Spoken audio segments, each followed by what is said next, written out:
નમસ્કાર દર્શક મિત્રો, જી ટીવી ગુજરાતી ન્યૂઝમાં આપનું હાર્દિક સ્વાગત છે। હવે જોઈશું સમાચાર વિગતવાર।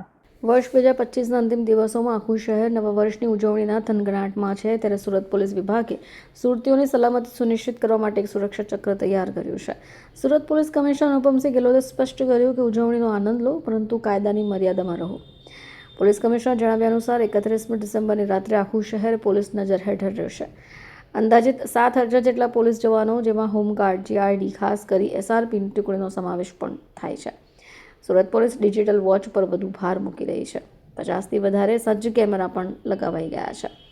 પોલીસ કમિશનર અનુપમસિંહ ગેહલોતે નશો કરી વાહન ચલાવવા માટે આકરી ચેતવણી આપી છે। પોલીસ પાસે 382 જેટલા બ્રેથ એનાલાઇઝર છે, 190 જેટલા અત્યાધુનિક લાઇટ બેઝ એનાલાઇઝર છે, જે દૂરથી જ દારૂ પીધેલા વ્યક્તિને ઝડપી પાડશે। માત્ર દારૂ નહીં, અન્ય કેફી દ્રવ્યોના સેવનને રોકવા માટે એન્ટી નાર્કોટિક્સ કિટનો પણ ઉપયોગ કરવામાં આવશે। તમામ પ્રવેશ દ્વારો ઉપર પોલીસની કડક ચોકી ગોઠવાઈ છે।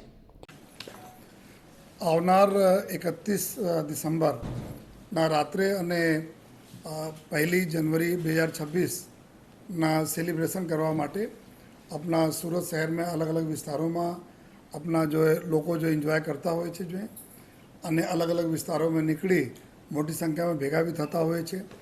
અમુક જગ્યાઓ એવા હોય છે, અમુક હોટલ્સ હોય, પાર્ટી પ્લોટ હોય, ત્યાં બી જો મંજૂરી લઈને જો સેલિબ્રેટ કરતા હોય છે।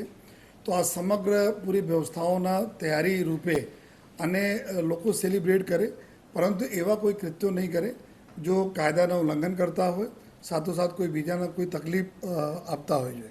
એના ધ્યાનમાં રાખીને અલગ અલગ પ્રકારના અમે લોકો જાહેરનામા કરેલા છીએ, જેમાં અમુક અમુક વિસ્તારોમાં જો રૂટ ડાયવર્સનના બાતો છે, અમુક અમુક જો રિસ્ટ્રિક્શન્સ છે, જેટલા બી અત્યાર સુધી કુલ 13 જેટલા જગ્યા ઉપર જો આયોજન કરવા માટે જો અરજીઓ મળી છે, જેની પ્રક્રિયાઓ અભી ચાલુ છે।